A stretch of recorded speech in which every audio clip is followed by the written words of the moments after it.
May 31st, 1916. The North Sea churns with the might of two great naval powers.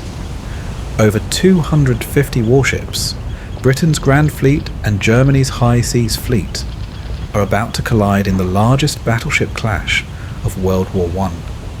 Explosions rip through steel. Flames engulf the sea. Thousands will not return home. And by the time the smoke clears, the future of naval warfare will be forever changed. Welcome to ASMR War History. Tonight we relive the epic Battle of Jutland, the fight that sealed the fate of Germany's navy. So sit back, relax, and let history unfold. But before we begin, please like this video and subscribe for more immersive historical storytelling. Alright, let's start off with a summary of this epic battle. It was the largest naval battle of World War I, the only full-scale clash of battleships in the entire war. The Battle of Jutland, fought between Britain's Royal Navy Grand Fleet and Germany's High Seas Fleet, would decide control of the North Sea and the fate of naval warfare for the rest of the conflict. Germany's fleet, outnumbered and unable to challenge British naval dominance head-on, devised a bold strategy. They would lure a portion of the British Grand Fleet into a trap, isolate it, and destroy it piece by piece.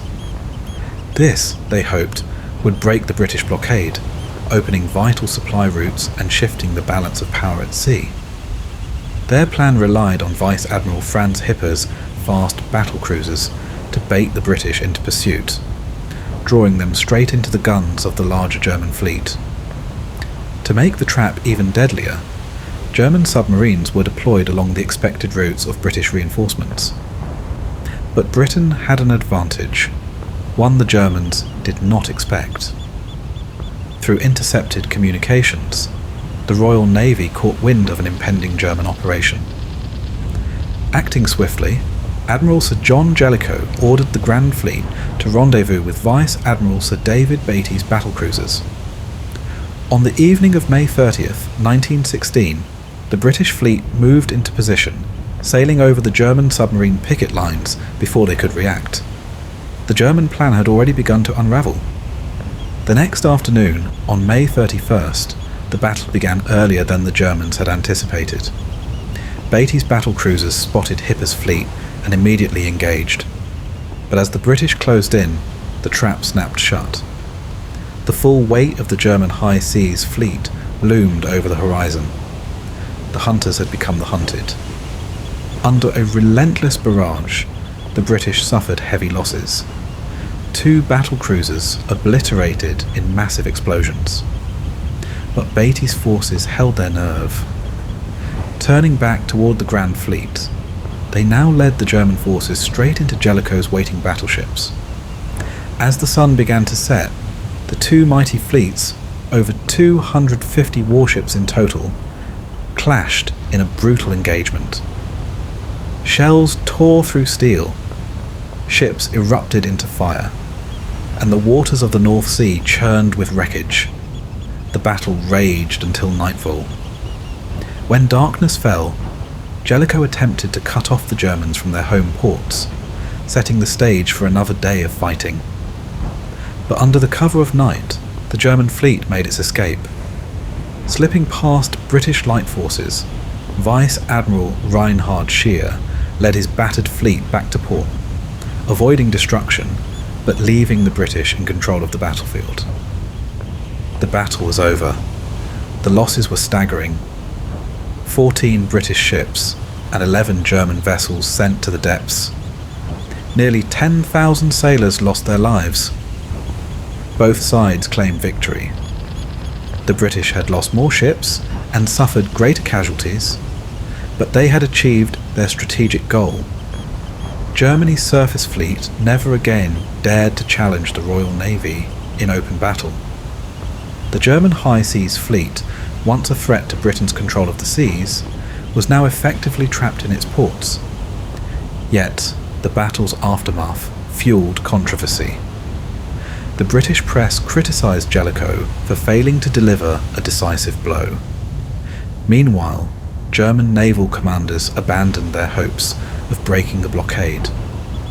Instead, they turned to a new and far more dangerous strategy: unrestricted submarine warfare.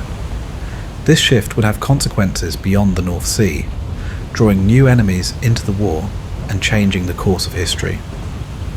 Now let's discuss the background of this epic battle. The Imperial German Navy faced a daunting challenge in early 1916. With only 16 Dreadnought-class battleships against Britain's 28, a direct confrontation with the Royal Navy would almost certainly end in disaster. Instead of seeking an outright battle, the Germans devised a strategy to weaken the British fleet over time. Their plan was to launch raids into the North Sea, bombard the English coast, and lure out smaller British squadrons. These isolated units could then be destroyed by superior German forces or picked off by submarines before the main British fleet could respond. The strategy took on a more aggressive edge when Admiral Reinhard Scheer replaced the ailing Admiral von Pohl as commander of the German High Seas Fleet in January 1916. Unlike his predecessor, Scheer believed the fleet had been too defensive. He was convinced that Germany's ships and crews were superior to the British, and that the best course of action was to take the fight directly to them. His vision was clear.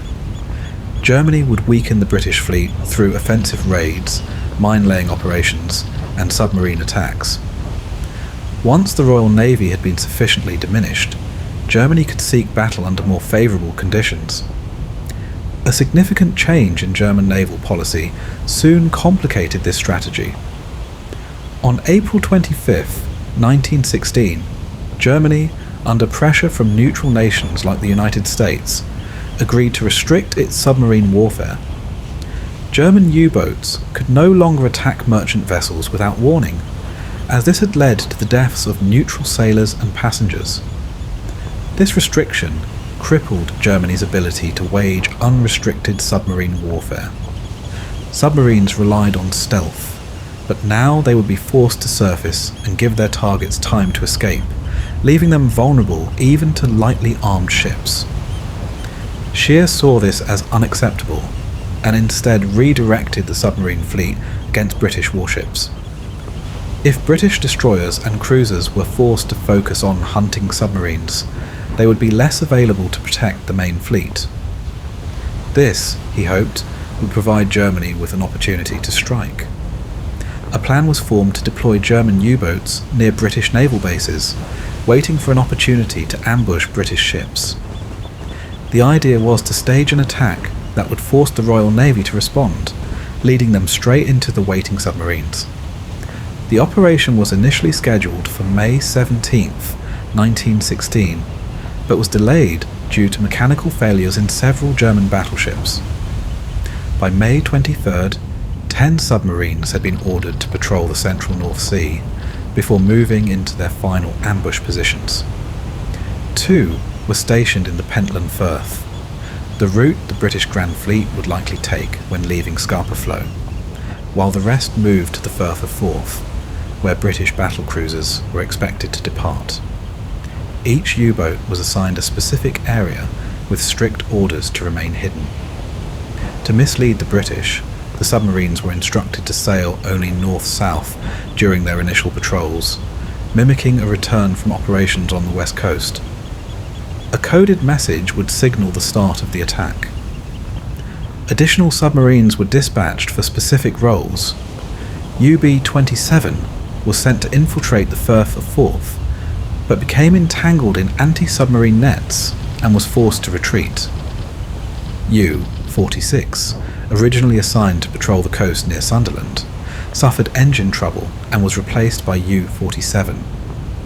Other submarines were tasked with laying mines in key areas, but their missions encountered problems. U-72 was forced to abandon its assignment due to an oil leak that left a visible trail on the water's surface.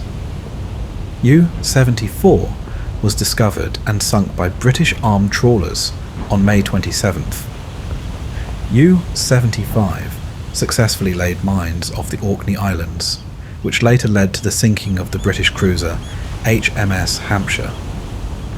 This would prove fatal for Britain's Secretary of State for War, Lord Kitchener, who was aboard the ship and perished along with most of the crew. Aerial reconnaissance was also intended to play a crucial role. Germany maintained a fleet of Zeppelins used for scouting enemy movements and conducting occasional bombing raids.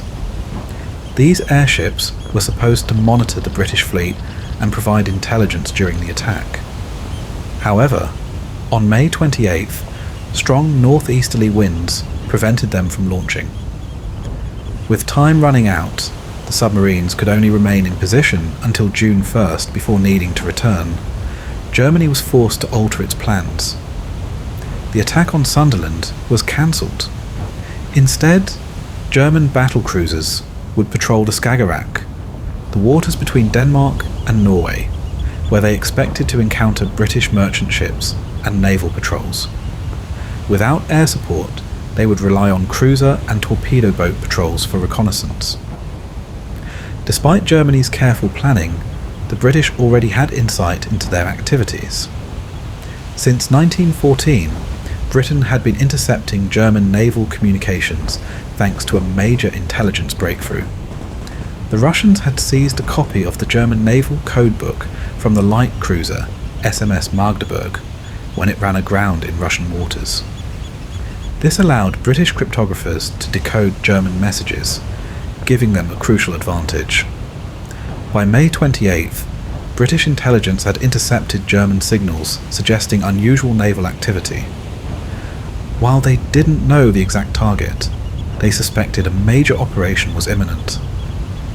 Admiral John Jellicoe, commander of the Grand Fleet, was alerted. By May 30th, additional intercepted messages confirmed that German forces were on the move. The exact details remained unclear, but Jellicoe had to prepare for all possibilities. Not knowing whether the Germans intended to break into the North Atlantic or the Baltic, he positioned his fleet where it could intercept any potential raid.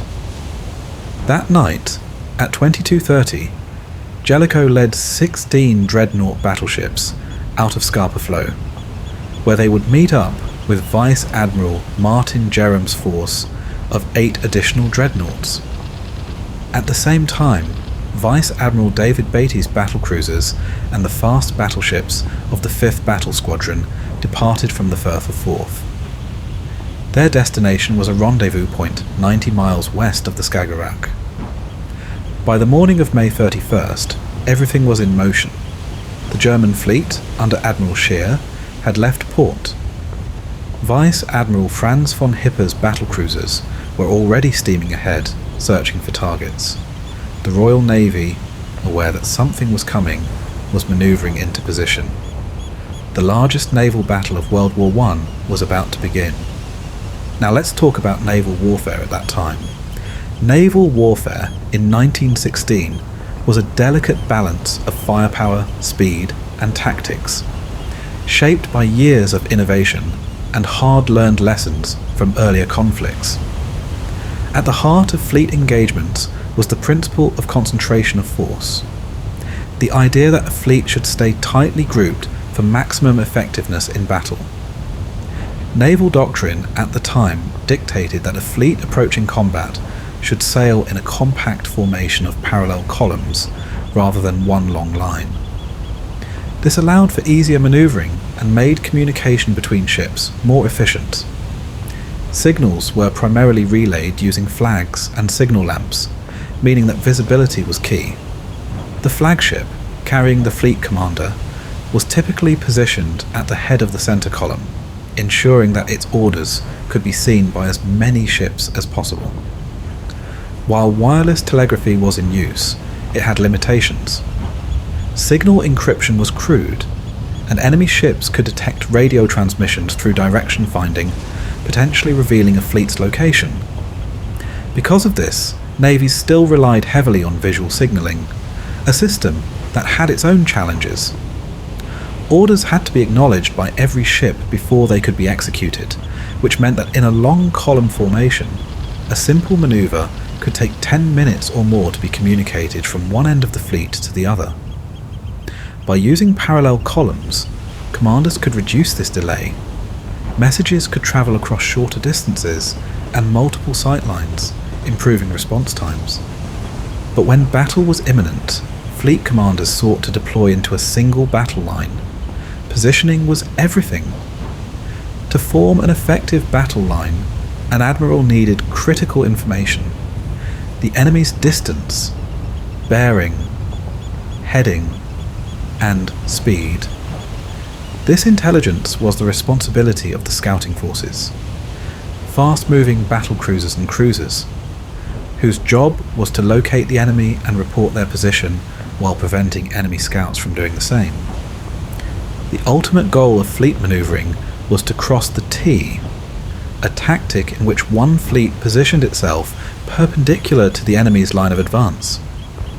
In this formation, all ships in the leading fleet could fire their full broadsides, while the enemy's leading ships could only return fire with their forward-facing guns.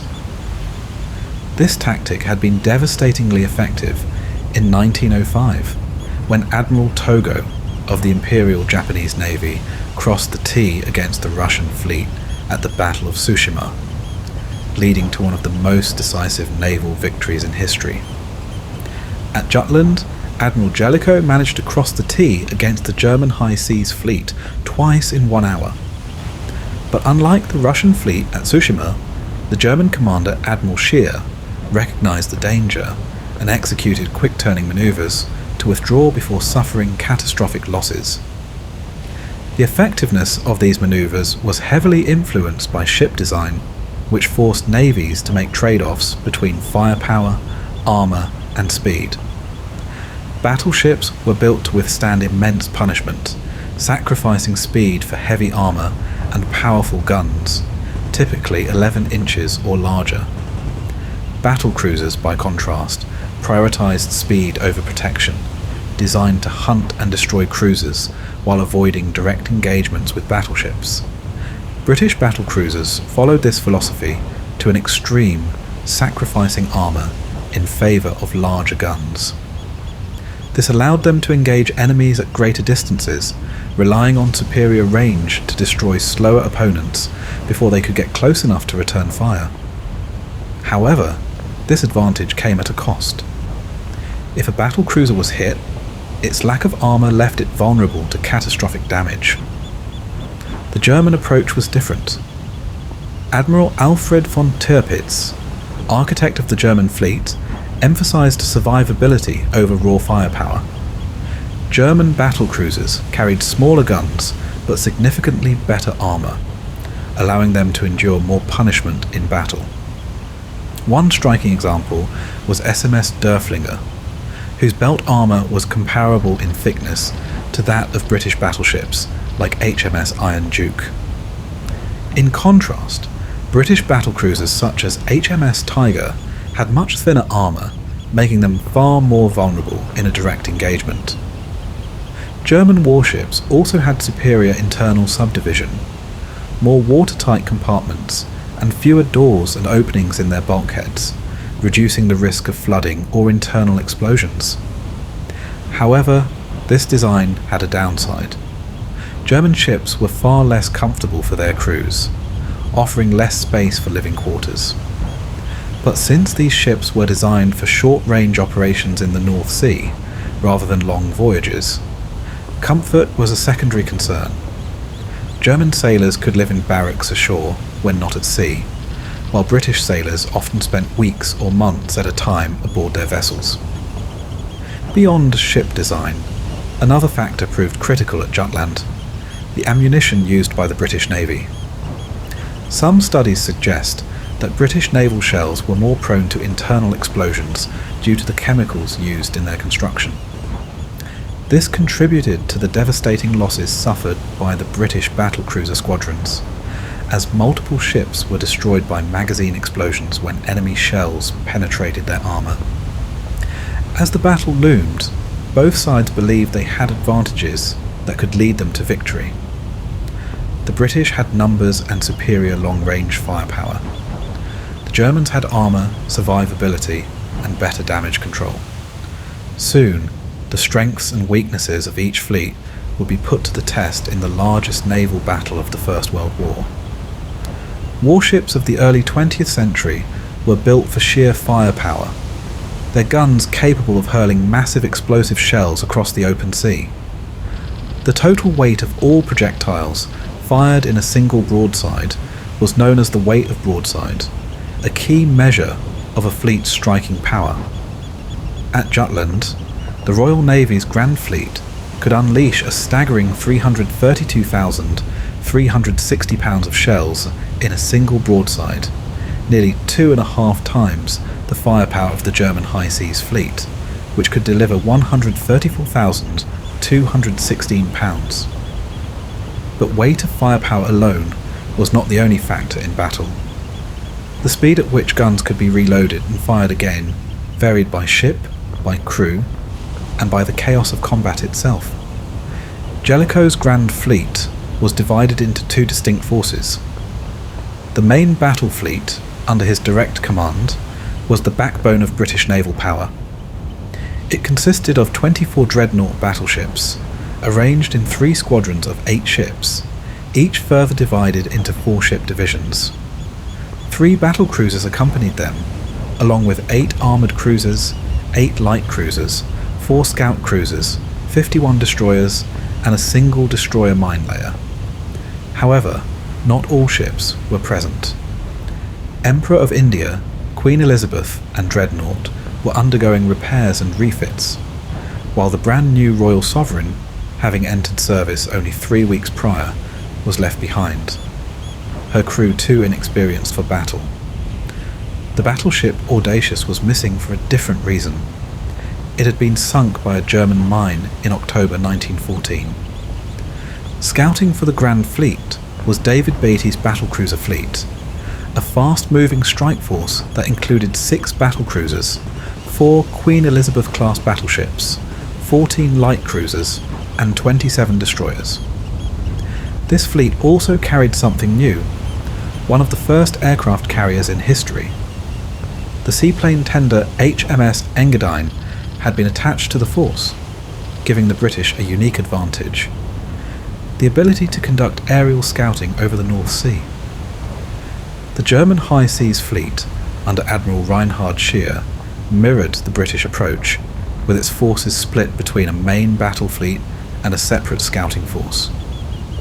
The main battle fleet was composed of 16 dreadnought battleships and 6 older pre-dreadnought battleships, arranged in the same manner as the British fleet.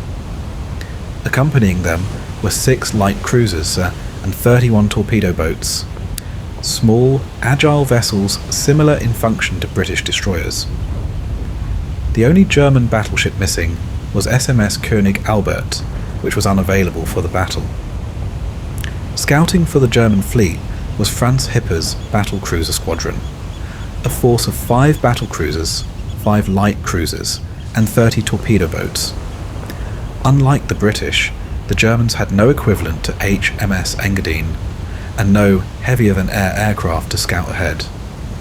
Instead, they relied on the Imperial German Naval Airship Service, a fleet of massive rigid airships, or Zeppelins, which patrolled the North Sea. However, their effectiveness was limited by the unpredictable weather and the difficulty of coordinating with surface forces in the chaos of battle. All of the capital ships on both sides carried torpedoes, though they were rarely used by battleships and battlecruisers. British battleships carried 3 to 4 underwater torpedo tubes, while their battlecruisers carried between 2 and 5. The German battleships carried 5 to 6 torpedo tubes, while their battlecruisers carried 4 or 5. These weapons were typically 18-inch or 21-inch in diameter, and while they were a last resort for large warships, they remained a deadly threat from smaller vessels. The German battle line, however, had a key weakness: speed. The 6 pre-dreadnought battleships of the 2nd Squadron were slower and less heavily armed than modern dreadnoughts, limiting the fleet's maximum speed to 18 knots. By comparison, the British fleet could reach 21 knots, a critical advantage in manoeuvring for position. The British, however, had their own vulnerabilities. 8 armoured cruisers assigned to the fleet were outdated, too slow to keep up with the battle line, and lacked the armour to withstand modern naval gunfire. As the fleets closed in on each other, both sides were prepared for the largest clash of battleships the world had ever seen. The fate of the North Sea, and perhaps the war itself, would be decided in the coming hours. At dawn on May 31st, 1916, the British battlecruiser fleet steamed through the patrol sector assigned to the German submarine U-32, which had moved into position 80 miles east of the Isle of May. At 3:40 a.m, the U-boat spotted 2 British cruisers, HMS Galatea and HMS Phaeton, leaving the Firth of Forth at a steady 18 knots. The German crew prepared to strike. A single torpedo was fired at a range of 1,000 yards, but as the submarine manoeuvred for a second shot, its periscope jammed in the upright position, exposing its presence. The lead cruiser reacted immediately, turning sharply to evade the incoming torpedo, while the second ship turned directly toward the U-boat, attempting to ram it. Forced to take evasive action, U-32 crash-dived. When it surfaced again at 4:10 a.m, it spotted 2 battlecruisers from the 2nd Battlecruiser Squadron moving southeast, but they were too far away to attack. Captain Lieutenant von Spiegel misidentified the ships, reporting back to Germany that he had sighted 2 battleships and 2 cruisers. At the same time, another German submarine, U-66, had been forced north of its planned patrol zone by British anti-submarine patrols. Now positioned 60 miles off Peterhead, it unexpectedly found itself directly in the path of the British 2nd Battle Squadron, which was advancing from the Moray Firth.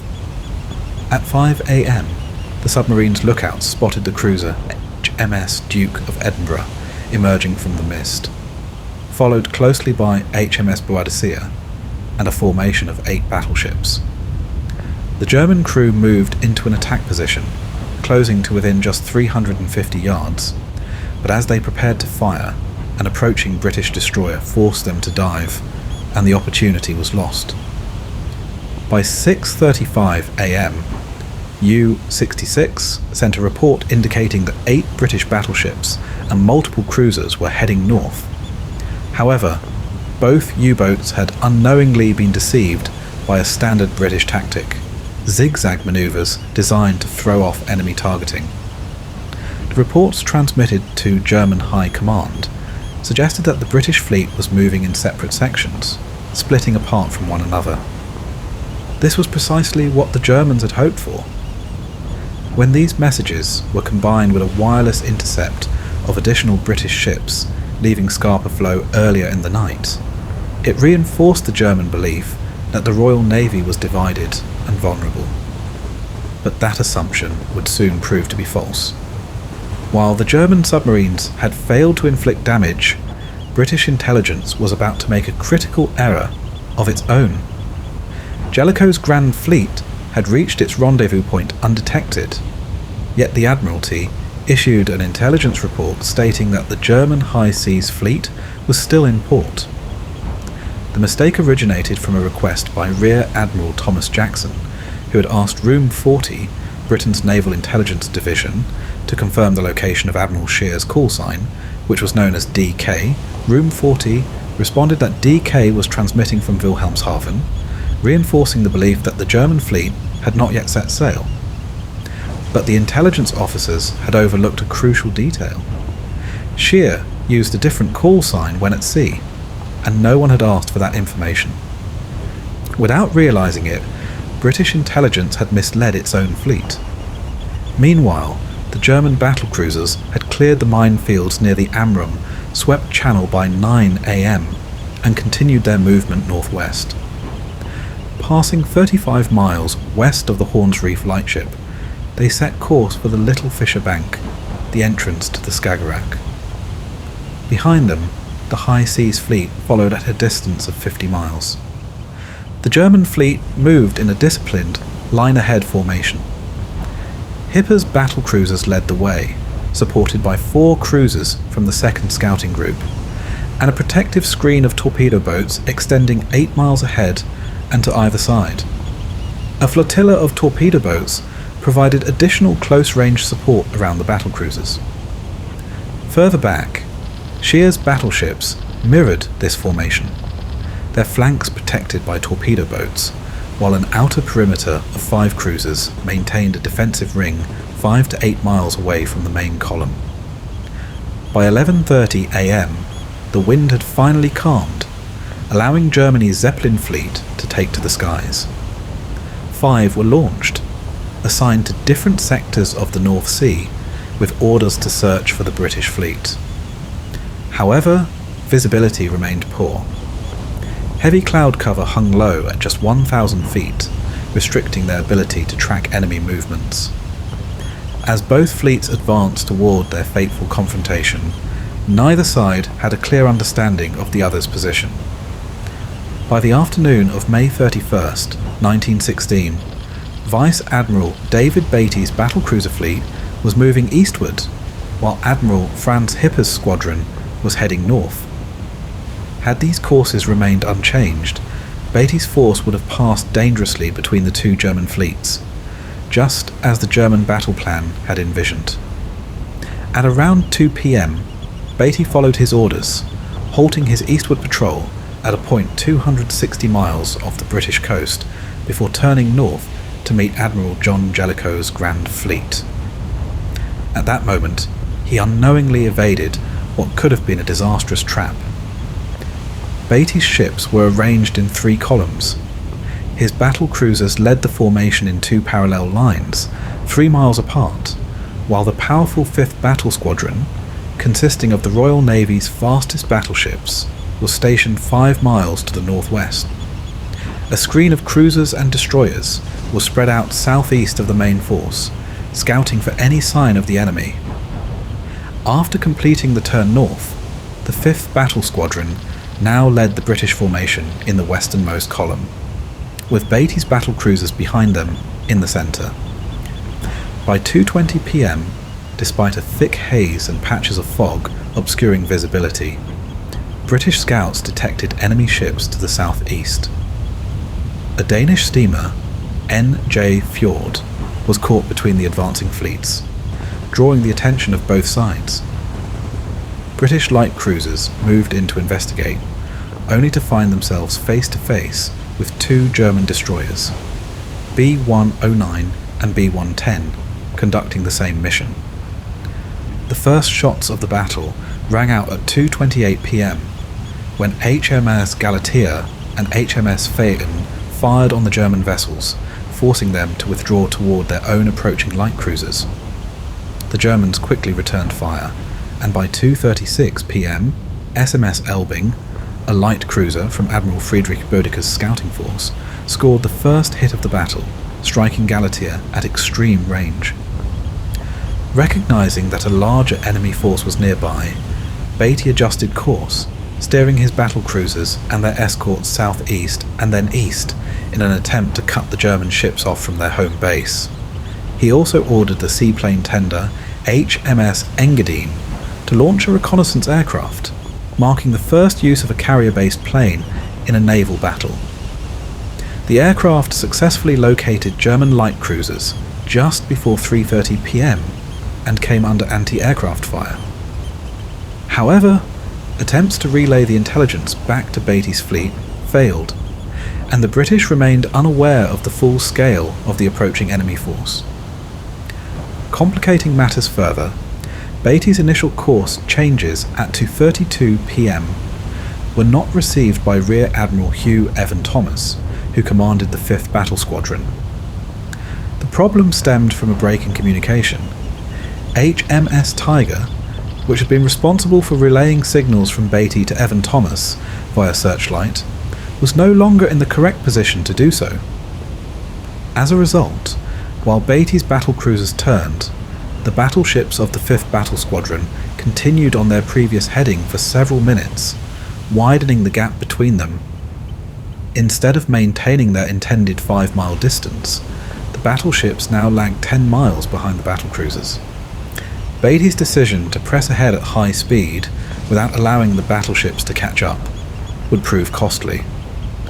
The 4 battleships of the 5th Battle Squadron, HMS Barham, HMS Valiant, HMS Warspite, and HMS Malaya, were the most heavily armed and advanced warships in the battle. Had they been positioned alongside Beatty's force from the start, they would have provided overwhelming firepower in the coming engagement. Instead, the British battlecruisers would face the German guns alone. By 3:22 p.m, the advantage of visibility shifted to the Germans. Hipper's battlecruisers, steaming northwest, spotted Beatty's squadron 15 miles away. The British, facing into the haze, did not identify the German ships until 3:30. Realising the opportunity before him, Hipper turned southeast at 3:45 p.m, intentionally drawing Beatty toward the approaching high seas fleet under Admiral Scheer, still 46 miles to the southeast. For the next 15 minutes, Beatty held fire despite having superior range and numbers. His ships remained in formation rather than spreading out for optimal gunnery positions. At 3:48 p.m, Hipper opened fire, and Beatty's battlecruisers responded as their guns came to bear. The run to the south had begun, a high-speed engagement in which Beatty pursued the German battlecruisers, unaware that Hipper was leading him straight into Scheer's main battle fleet. In the opening exchanges, British gunnery was poor. Their first salvos landed far beyond their German targets, due to difficulties in adjusting for range. Only Lion and Princess Royal had managed to settle into position, while the other 4 ships were still manoeuvring, making accurate fire even more difficult. Meanwhile, Hipper's ships, enjoying better visibility, quickly found their mark. Within minutes, 3 of the 6 British battlecruisers had been hit. At 4 p.m, a shell from SMS Lutzow struck HMS Lion, wrecking her midship turret. The explosion instantly killed dozens of crewmen, but the situation could have been much worse. The turret commander, Major Francis Harvey of the Royal Marines, though mortally wounded, ordered the magazine to be flooded. His quick action prevented a catastrophic detonation, saving Lion from destruction. Only 2 minutes later, the British suffered their first major loss. HMS Indefatigable, targeted by SMS Von der Tann, was struck by multiple 11-inch shells. The first detonated a magazine in the rear of the ship, crippling her. Moments later, a second shell found its mark on her forward turret, piercing the thin upper armour and igniting another magazine explosion. The ship was torn apart in an instant.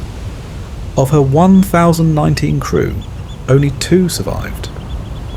As the battle raged, the British battleships of the 5th Battle Squadron finally closed the range and began engaging Hipper's ships from 16 miles away. At 4:08 p.m, HMS Barham, the lead ship, scored a direct hit on Von der Tann, causing serious damage. By 4:15 p.m, all 4 battleships had joined the fight, forcing Hipper to contend with fire from both the battlecruisers and the battleships astern. At 4:25 p.m, disaster struck again for the British. HMS Queen Mary, under concentrated fire from SMS Derflinger and SMS Seydlitz, suffered a catastrophic magazine explosion. In an instant, she vanished in a massive fireball, leaving only 9 survivors from a crew of 1,275. Aboard Derflinger, the first gunnery officer, Commander Georg von Hase, later recalled the moment. The enemy was shooting superbly. Twice the Derflinger came under their infernal hail, and each time she was hit. But the Queen Mary was having a bad time. Engaged by the Seydlitz as well as the Derflinger, she met her doom at 4:26. A vivid red flame shot up from her forepart. Then came an explosion forward, followed by a much heavier explosion amidships. Immediately afterwards, she blew up with a terrific explosion, the masts collapsing inwards and the smoke hiding everything. As the smoke cleared, a signalman aboard HMS Lion suddenly shouted, "Princess Royal's blown up, sir!" Beatty turned to his flag captain and muttered the now famous words, "Chatfield, there seems to be something wrong with our bloody ships today." By 4:30 p.m, the leading battleships of the High Seas Fleet had spotted the distant battlecruiser action. At the same moment, HMS Southampton, a light cruiser scouting ahead for Beatty, spotted Shear's main battle fleet, 16 modern dreadnoughts, supported by 6 older battleships. This was the first confirmation that the full German fleet was at sea. Simultaneously, a chaotic destroyer battle erupted between the two battlecruiser squadrons. Both sides launched torpedo attacks, but most missed their mark. Only one torpedo found its target. SMS Seydlitz was hit, but despite flooding, she continued at full speed. Meanwhile, the British destroyers HMS Nestor and HMS Nomad were disabled by German gunfire and later sunk by passing German battleships. Then, at 4:40 p.m, Beatty finally spotted the vanguard of Shear's battle fleet on the horizon. In an instant, the hunter became the hunted.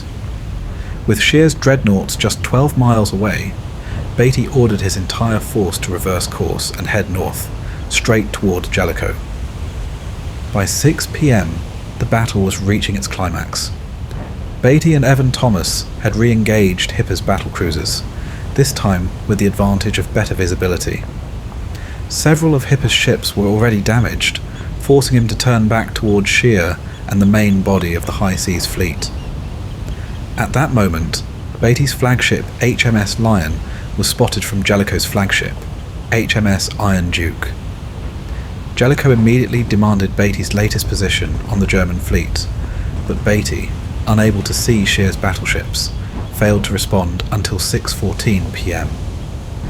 Meanwhile, Jellicoe was receiving scattered and conflicting sighting reports from light cruisers and battleships stationed on the southern flank of his force.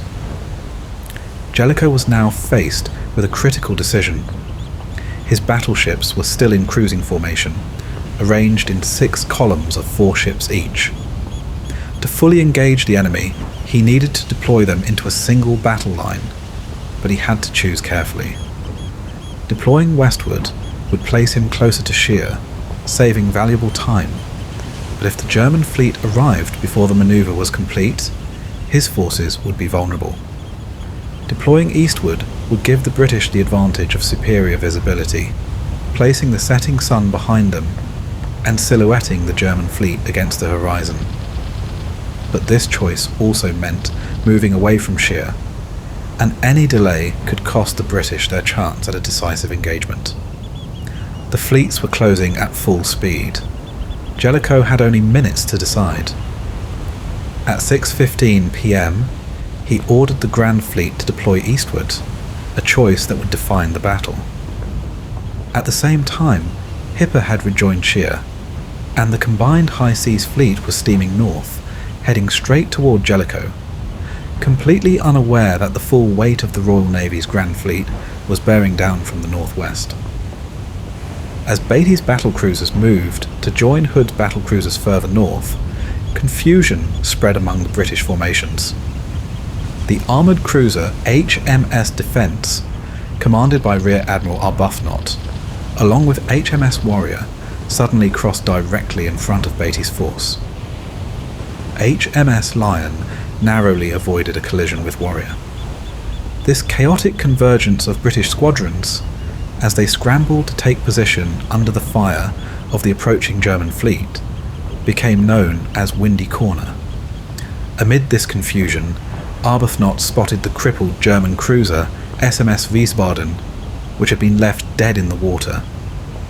Determined to finish her off, he led Defence and Warrior straight toward the target, without realising that Hipper's and Shear's capital ships were bearing down on them at full speed. Within moments, defence was caught in a storm of heavy caliber gunfire from multiple German battleships. A direct hit ignited her magazines in a catastrophic explosion that was seen across the battlefield. She sank instantly, taking all 903 officers and crew with her.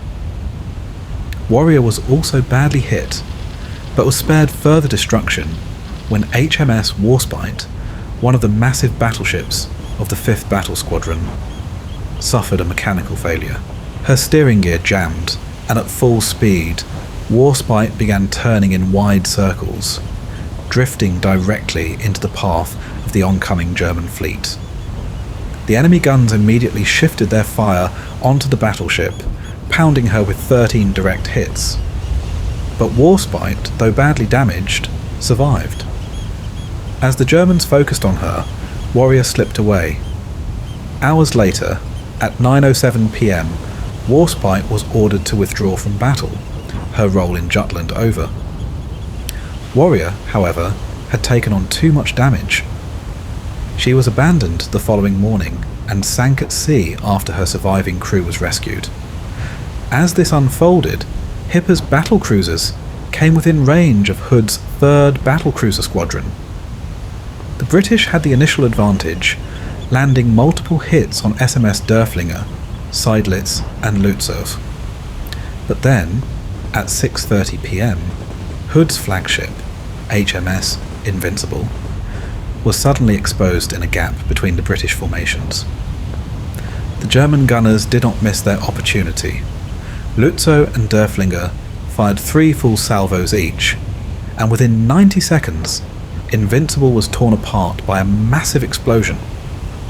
A 12-inch shell struck her amidships, detonating her magazines and splitting the ship in half. Of her 1,032 crew, only 6 men survived. At that moment, Jellicoe's full battle line had formed, and the main fleet engagement began. The Royal Navy had successfully crossed the T, positioning their battle line at a right angle to the advancing German fleet. This allowed the British to concentrate all of their firepower, while the Germans, trapped in a narrow formation, could only respond with their forward-facing guns. The German high seas fleet emerged from the haze and smoke, only to find themselves staring at the entire Grand Fleet, already in position and ready to fire. Jellicoe had set the perfect trap. The first British salvo slammed into the lead German battleship, SMS König, scoring multiple hits. But as powerful as the Grand Fleet was, only 10 of its 24 dreadnoughts managed to fire before Scheer ordered an emergency withdrawal. At 6:33 p.m, the German fleet executed a brilliant and highly rehearsed manoeuvre, turning 180 degrees in unison to escape. The entire high seas fleet vanished into smoke and mist. Jellicoe knew the dangers of pursuing the retreating enemy.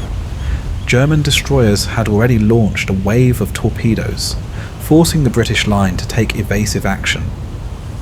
At 6:54 p.m, HMS Marlborough was hit by a torpedo, reducing her speed but not sinking her. But even as Scheer withdrew, he knew he couldn't run indefinitely. Nightfall was approaching, and if he did not shake off the British fleet before dark, the high seas fleet risked total destruction.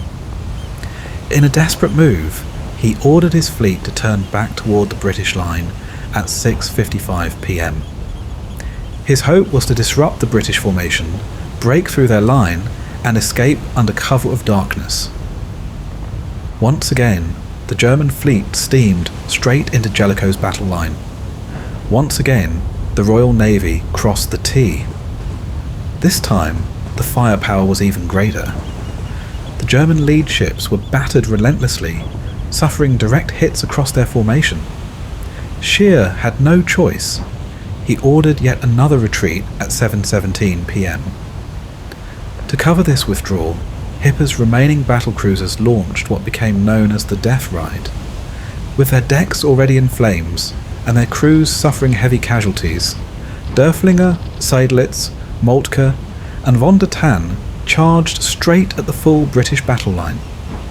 18 British battleships, opened fire on them simultaneously. Derflinger, already severely damaged, lost 2 of her main gun turrets, but somehow remained afloat. The Germans endured the barrage just long enough for Scheer to escape into the mist, then turned away, leaving the High Seas Fleet to retreat under a smokescreen.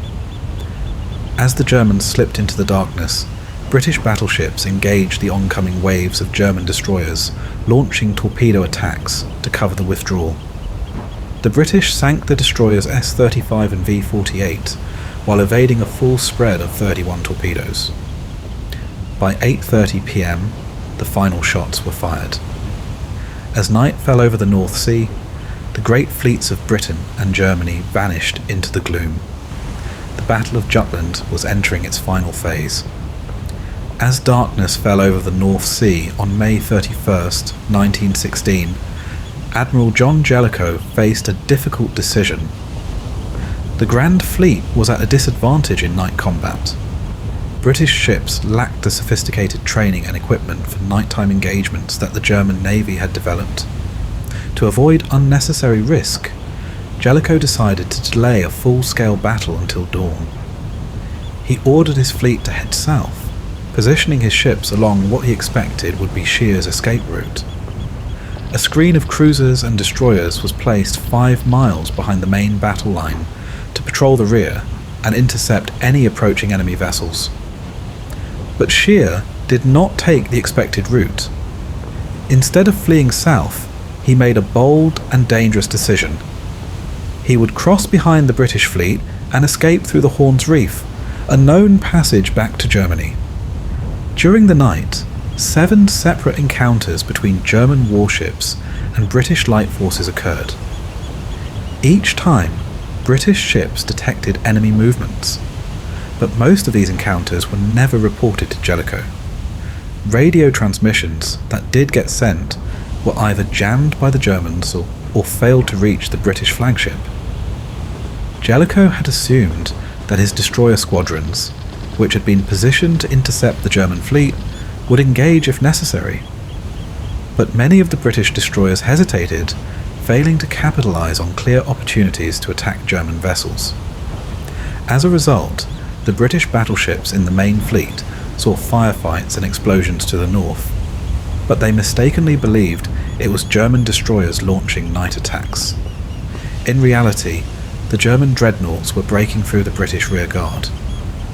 The most stunning moment of the night came when the battleships of the 5th Battle Squadron directly observed German battleships crossing their path at ranges of just 3 miles. The gunners on HMS Malaya even prepared to open fire, but her captain hesitated, unwilling to give away their position. He deferred to Rear Admiral Evan Thomas, who also chose not to fire, assuming that Jellicoe was already aware of the enemy's movements. But Jellicoe was not aware. The German fleet was escaping right under the British fleet's guns. Meanwhile, British and German warships clashed in the darkness, their engagements marked by sudden bursts of gunfire at close range. At 10:23 p.m, the British cruiser HMS Southampton torpedoed the German light cruiser SMS Frauenlob, which sank with almost all of her 320-man crew. From 11:20 p.m. to 2:15 a.m, British destroyer flotillas launched a series of torpedo attacks against the retreating German battle fleet. These chaotic engagements unfolded at point-blank range, sometimes within half a mile. In the confusion, several British destroyers collided with each other, while others were sunk by German battleships. Yet, despite these losses, the British still struck 2 major blows. The light cruiser, SMS Rostock, was hit and later sank. But the most significant kill came at 3:10 a.m. when a British torpedo struck the German battleship SMS Pommern, a pre-dreadnought. The explosion ignited her magazine, and the ship was instantly obliterated, taking all 839 men on board with her. In one of the more bizarre moments of the night, the German battleship SMS Nassau accidentally rammed the British destroyer HMS Spitfire. Unable to fire at such close range, Nassau's massive 11-inch guns fired point blank, their muzzle blast blowing away most of Spitfire's superstructure. Spitfire somehow survived and made it back to port, while Nassau was left with a massive 11-foot hole in her side, reducing her speed for the rest of the retreat. Not all German ships were as fortunate. The dreadnought SMS Posen accidentally rammed the light cruiser SMS Elbing, leaving it dead in the water. The crew abandoned ship, and it sank early the next morning. At midnight, disaster struck the British cruiser HMS Black Prince. Having lost contact with its squadron, the cruiser mistakenly sailed into the German battle line, thinking it had rejoined the Grand Fleet. The Germans, realising they had an enemy ship in their midst, opened fire at point-blank range. Overwhelmed by concentrated fire from multiple battleships, Black Prince exploded and sank within minutes, taking all 857 men aboard with her. At 1:45 a.m, the battlecruiser SMS Lutzow, Hipper's former flagship, was barely afloat. Fatally damaged earlier in the battle, she was listing heavily and unable to keep up with the retreating German fleet. To prevent her from falling into British hands, her crew abandoned ship, and the German destroyer G-38 fired the final torpedo to sink her. The 1,150 surviving crewmen were rescued by other German vessels. At 2:37 a.m, the British destroyer HMS Moresby spotted a group of 4 German warships, which included the battle cruisers Von der Tann and Derfflinger, as well as the pre-dreadnoughts Schleswig-Holstein and Schlesien. Moving quickly, Moresby fired a single torpedo at extreme range. The Germans barely avoided the incoming weapon, but Moresby's crew was convinced they had scored a hit. By 5:20 a.m, Scheer's fleet was making its final escape. But as it passed Horn's Reef, the battleship SMS Ostfriesland struck a British mine, killing 1 crewman and injuring 10 others. The damage slowed her down, but she still made it back to port. The most damaged of all the surviving German ships was SMS Seydlitz. With her entire forward section flooded, she barely remained afloat. As she approached the German coast, she ran aground, taking on even more water. She finally limped into port on the morning of June 2nd, dropping anchor at 7:30 a.m. While the German fleet had successfully retreated, their narrow escape had been aided by a critical British intelligence failure. During the night, British naval intelligence in London had intercepted 7 key German radio transmissions, revealing the exact course, speed, and intentions of the High Seas Fleet. One of these messages, sent at 11:15 p.m, accurately reported the German fleet's escape route, but these intercepts were never relayed to Jellicoe. The junior officer on duty failed to recognise their significance and simply filed them away. By the time Jellicoe finally learned of Scheer's movements at 4:15 a.m, it was too late. The German fleet had slipped away. The Battle of Jutland had come to an end. As the sun rose on June 1st, 1916, both Britain and Germany assessed the outcome of the Battle of Jutland. It had been a clash of unprecedented scale, leaving thousands dead, dozens of ships destroyed, and yet no clear victor. At midday on June 2nd, the German High Command wasted no time in claiming a great victory. A press statement announced the destruction of a British battleship, 2 battle cruisers, 2 armoured cruisers, a light cruiser, a submarine, and several destroyers, while acknowledging the loss of only SMS Pommern and SMS Wiesbaden. The fate of Lutzow, Elbing, and Rostock, all of which had been scuttled, was deliberately withheld from the public. Across Germany, the so-called victory at Skagerrak was celebrated. Children were given a holiday, and Kaiser Wilhelm II declared that a new chapter in world history had begun. The German Naval Command continued to celebrate the battle for years, even after the end of World War II. In Britain, the reaction was starkly different. The first news of the battle came not from British sources, but from German wireless broadcasts. As British ships returned to port, word of the 6,000 British casualties spread quickly. Some sailors arriving home discovered that rumours had already declared them dead, while others were met with jeers from civilians who believed Britain had suffered a humiliating defeat. At 7 p.m. on June 2nd, the Admiralty released an official statement outlining British and German losses. The next morning, newspapers across Britain reported a German victory. The Daily Mirror quoted a German admiral stating that the battle had been a significant success against a much stronger adversary.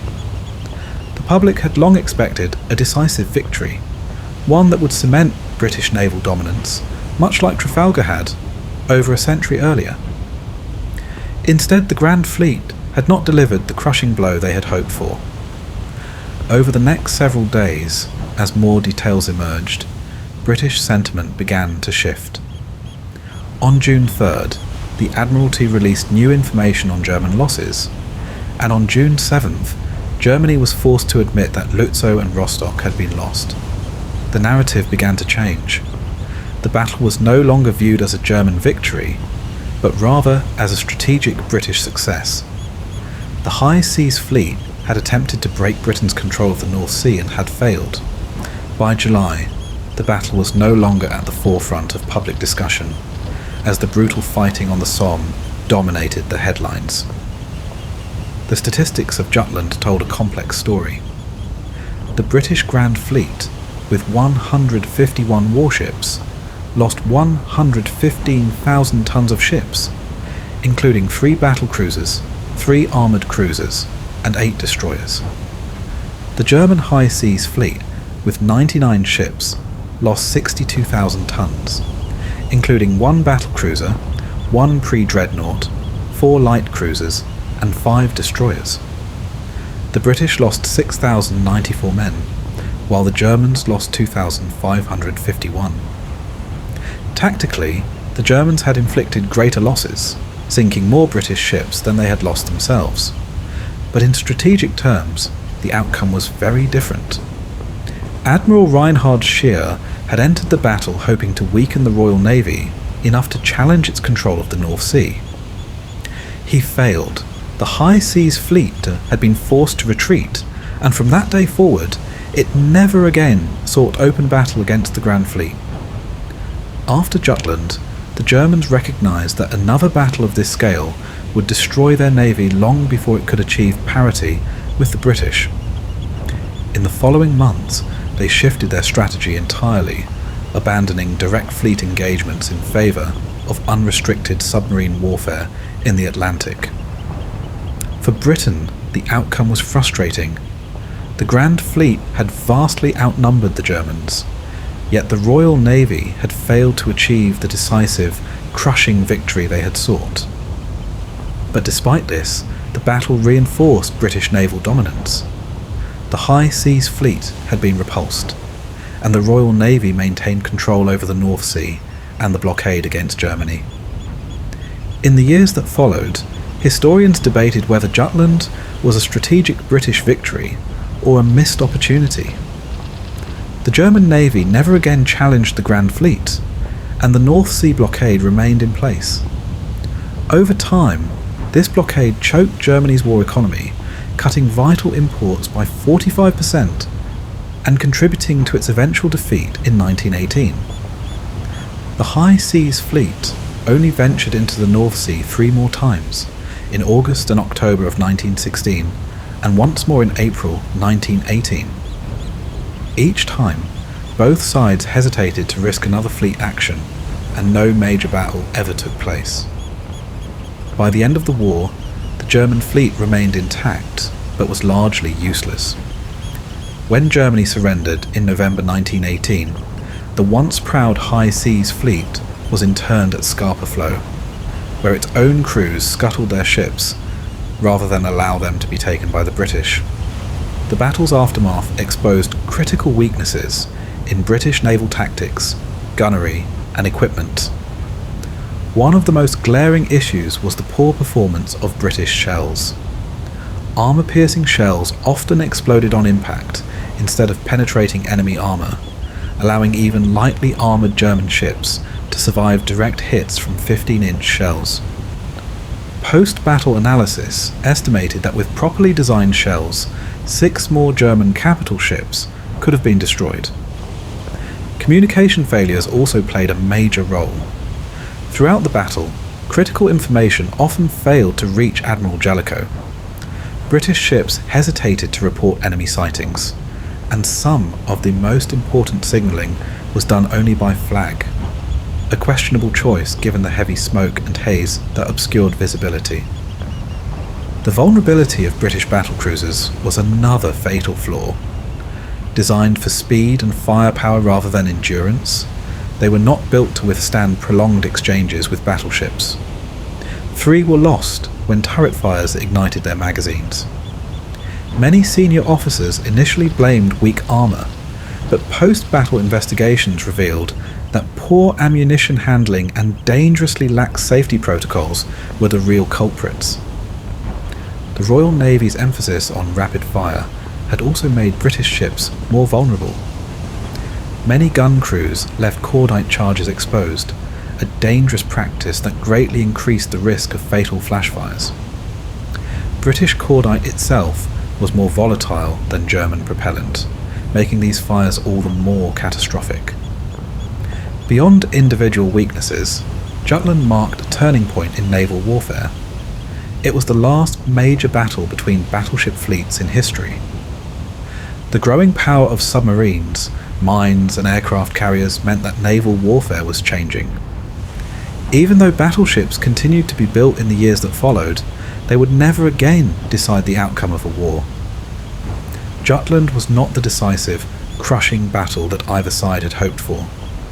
The Germans had proved they could challenge British naval power, but not break it. The High Seas Fleet had survived, but it would never again be in a position to challenge British dominance. For the British, the Grand Fleet had succeeded in its ultimate goal, maintaining control of the North Sea. But the failure to destroy the German Navy outright left many questioning the Royal Navy's performance. Yet, despite all its controversy, one thing remains clear. Jutland was the defining naval battle of World War I. It was the largest fleet engagement of the war, and the last great clash of battleships in history. The Battle of Jutland was not just a clash of steel and fire, it was a battle of reputations, strategies, and competing narratives. In the aftermath, controversy raged as historians, naval officers, and political leaders debated whether the engagement had been a victory, a failure, or simply an indecisive bloodbath. At the centre of the storm was Admiral John Jellicoe. While he had successfully maintained British naval dominance and prevented the High Seas Fleet from breaking through, he was criticised for his caution. Some, including Vice Admiral David Beatty, believed Jellicoe had missed a golden opportunity to annihilate the German fleet, a moment that could have echoed Trafalgar and sealed British supremacy for a generation. Instead, Scheer had been allowed to escape under cover of night. The most controversial moment came at 7:15 p.m, when Scheer launched a desperate torpedo attack to cover his retreat.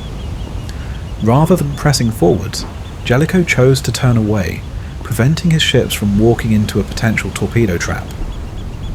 His supporters, including historian Cyril Falls, defended the decision, arguing that risking the loss of the Grand Fleet, the very force that ensured Britain's command of the sea and the blockade of Germany, would have been reckless. Even before the battle, Jellicoe had made it clear that he would not be lured into a situation where he could lose his fleet to mines or submarines. His orders had been approved by the Admiralty as early as 1914. The stakes could not have been higher. As Winston Churchill famously remarked, Jellicoe was the only man on either side who could have lost the war in an afternoon. The cautious strategy may not have won the glorious victory Britain had hoped for, but it ensured that the Grand Fleet remained intact and in control of the North Sea. Yet, not all criticism was directed at Jellicoe. Some of his supporters argued that the real failure had been Beatty's poor leadership earlier in the battle. Though undeniably brave and aggressive, Beatty made several critical errors. His failure to relay accurate and timely intelligence on the position of the German fleet left Jellicoe in the dark at crucial moments. At the start of the engagement, he had also left behind the 4 powerful battleships of the 5th Battle Squadron, which could have turned the tide against Hipper's force. And when he chose to close the distance before opening fire, he gave up the advantage of superior British gunnery range, playing directly into the hands of Hipper's better trained crews and favourable visibility conditions. Most of the British losses in tonnage occurred under Beatty's command. By the time the guns fell silent, the human cost was staggering. Nearly 10,000 men lost their lives. The Royal Navy suffered 6,784 casualties, while 3,039 German sailors perished. Among the dead were 2 members of the Royal Australian Navy and 1 from the Royal Canadian Navy, along with 6 Australian nationals serving in the Royal Navy. In total, 113,300 tons of British warships were lost, including 3 battlecruisers, 3 armoured cruisers, and 8 destroyers. The Germans lost 62,300 tons, including 1 battlecruiser, 1 pre-dreadnought battleship, 4 light cruisers, and 5 destroyers. Though the British suffered higher losses, the High Seas Fleet had been forced to retreat and never again challenged the Grand Fleet in open battle. Over time, the wrecks of Jutland's fallen warships were slowly discovered. The first was HMS Invincible, found by a Royal Navy minesweeper in 1919. Some wrecks were later salvaged for metal, particularly in the 1960s, with historical evidence suggesting that over 60% of them had been looted by salvors. In the early 2000s, a series of marine surveys and diving expeditions located and studied the wrecks, confirming long-debated theories about how some of the British battlecruisers had been destroyed by catastrophic explosions. Despite the passing decades, the battle was not forgotten. In Britain, it was studied and analysed as a cautionary tale of flawed strategy, poor communication, and the changing nature of naval warfare. In Germany, however, Jutland became a symbol of national pride, particularly in the interwar years.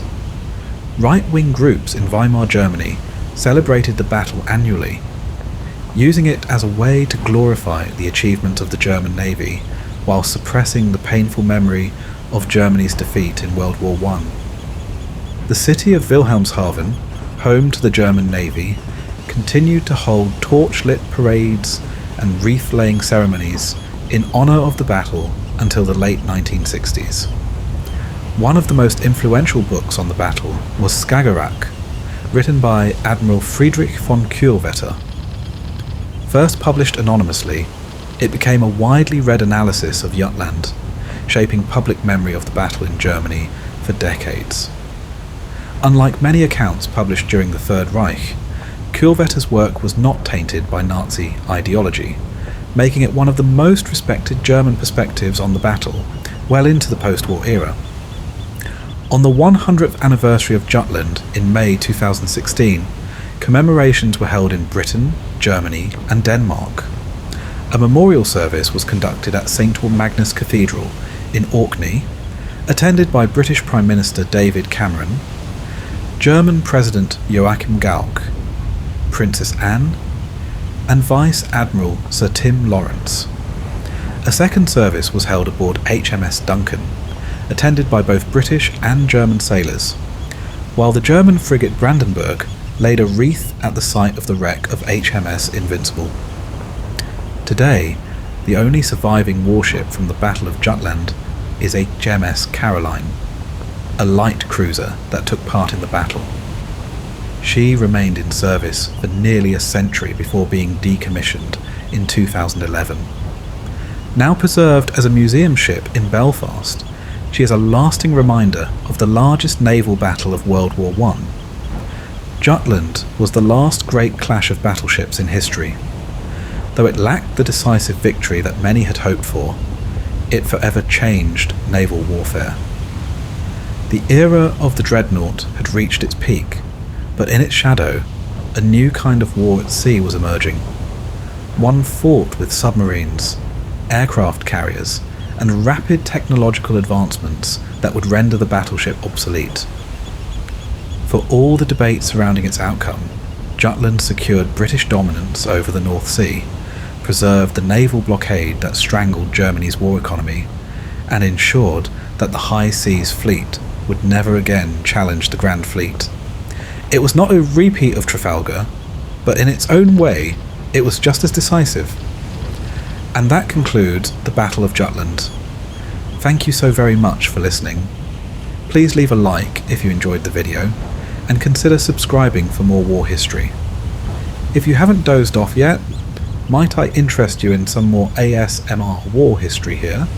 Until next time, sleep well, my friend.